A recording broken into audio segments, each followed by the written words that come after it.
You know, life is a lot like the ocean, and sometimes the best way to live is to be like the ocean.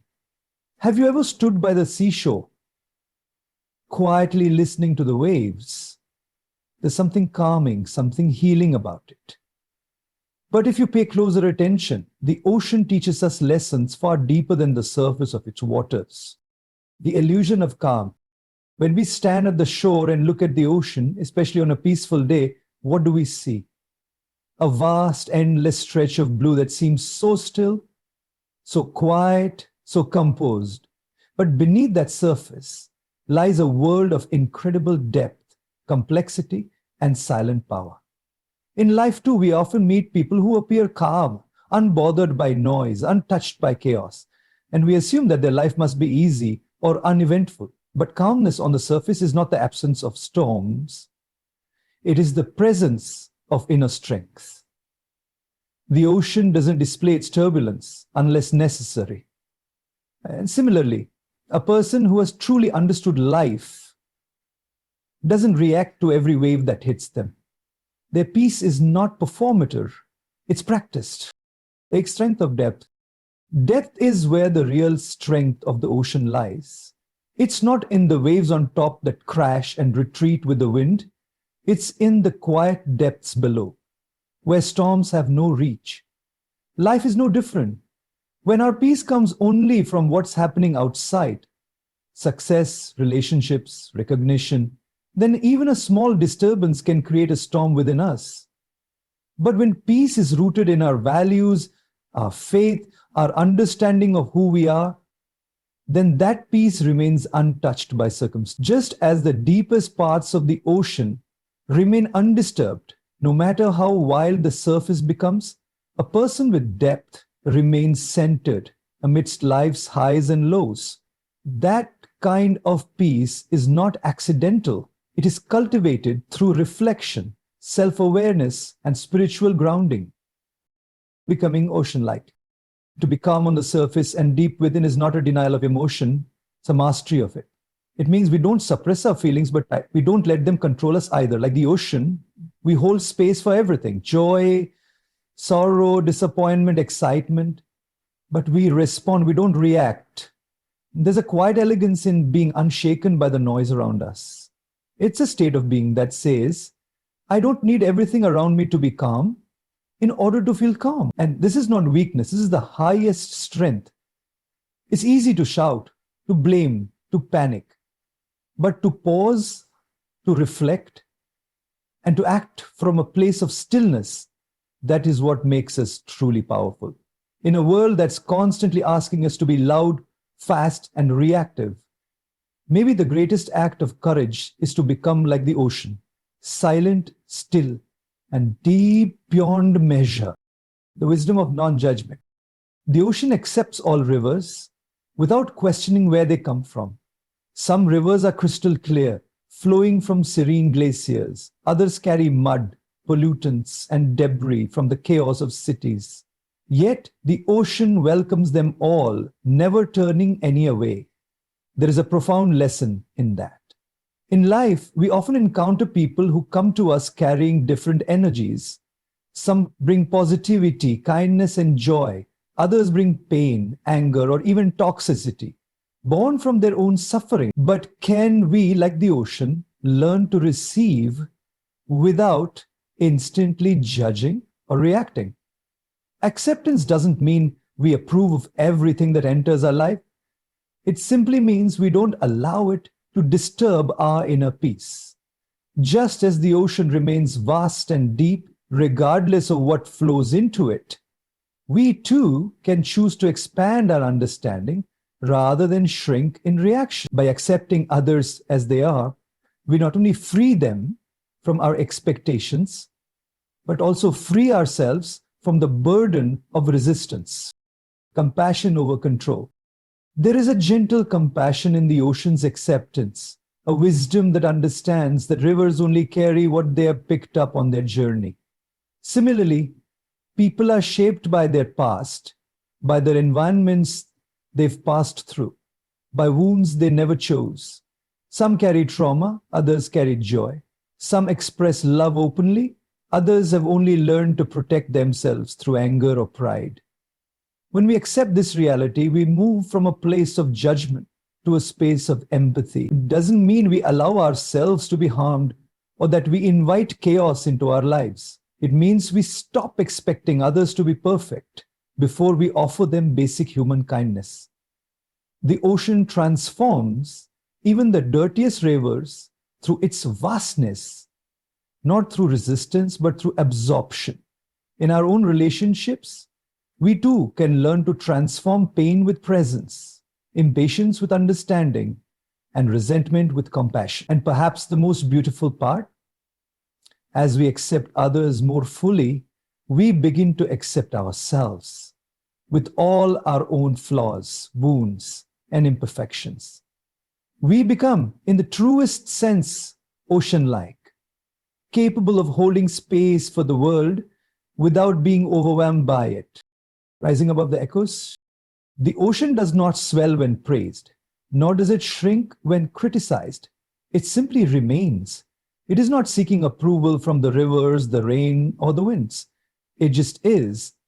Similarly, if we anchor our sense of self in the ever-changing opinions of others, we'll find ourselves rising and falling like waves with every word spoken about us.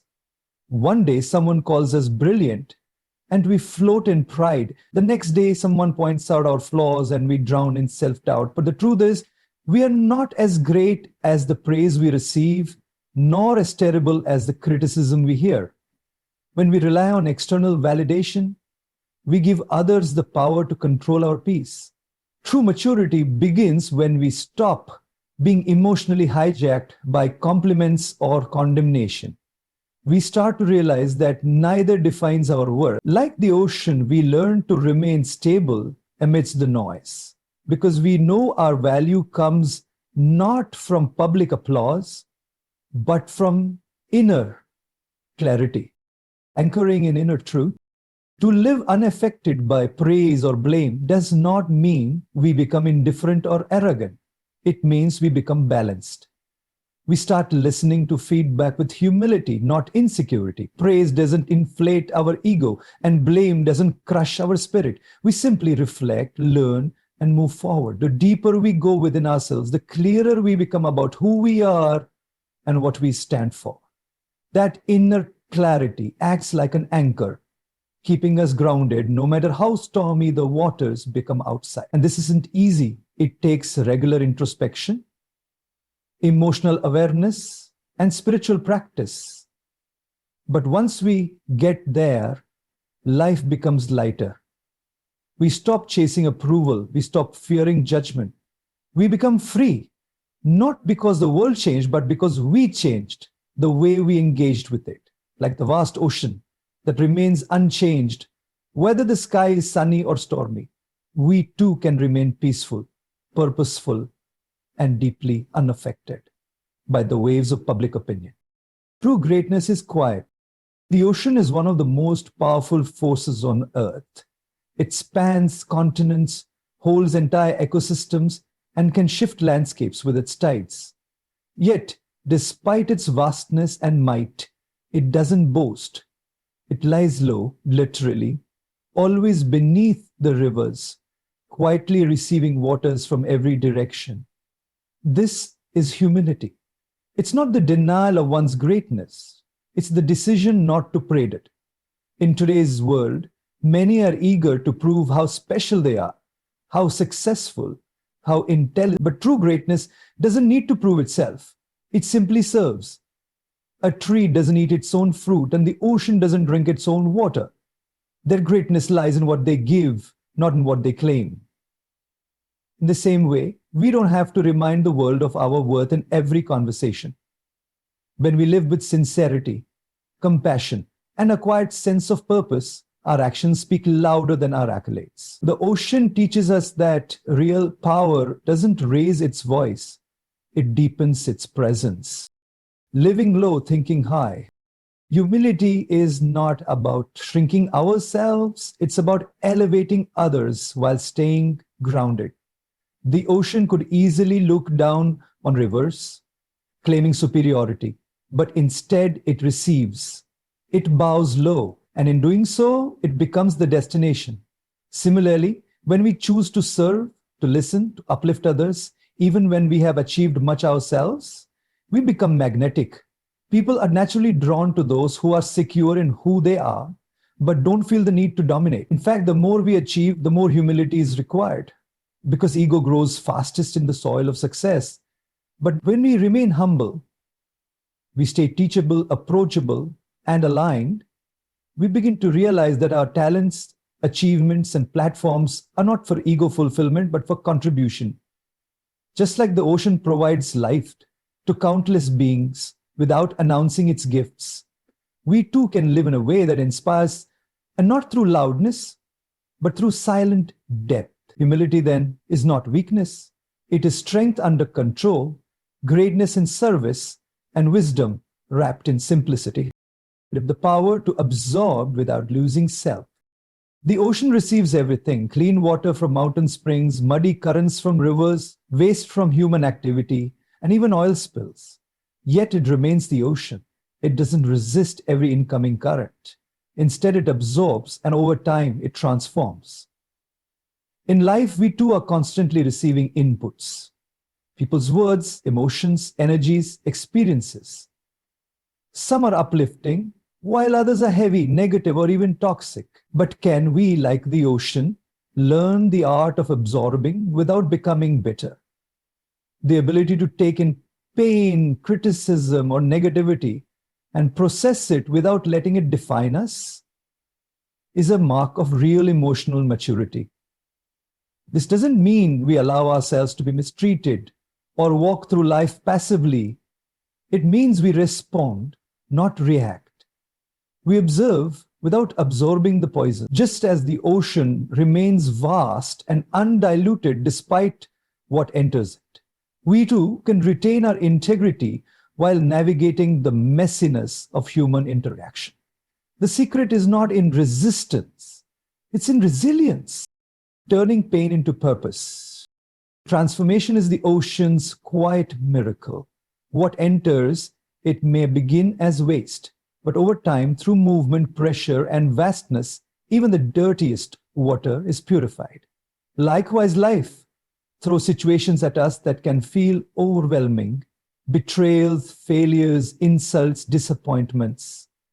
And yet, within each of those experiences lies the potential for wisdom. When we hold on to wisdom rather than resentment, we turn wounds into wisdom. When we reflect instead of retaliate, we convert pain into purpose. The ocean doesn't fight the rivers. It simply uses the depth to change their nature.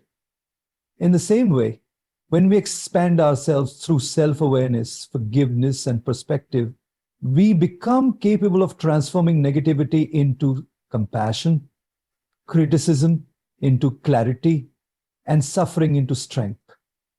We stop asking, why is this happening to me? And start asking, what is this trying to teach me?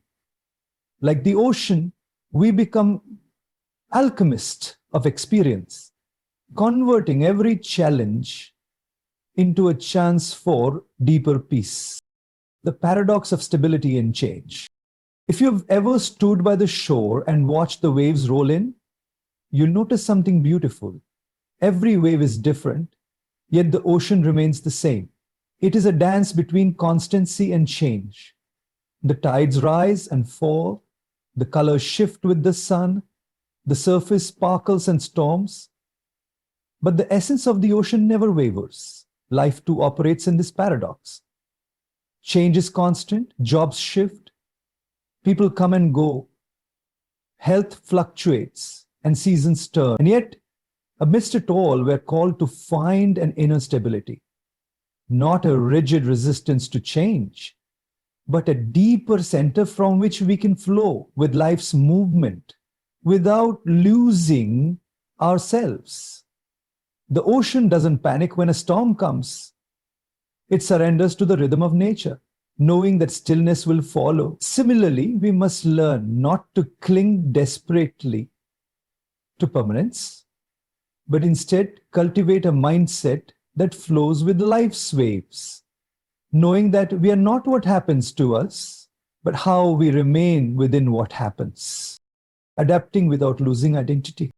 To be consistent yet ever changing is to grow without compromising your essence.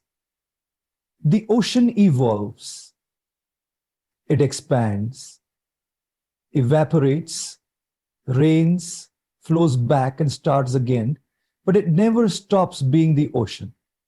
In our own journey, we often fear that adapting to life's demands means losing ourselves, but true flexibility is not about becoming someone else.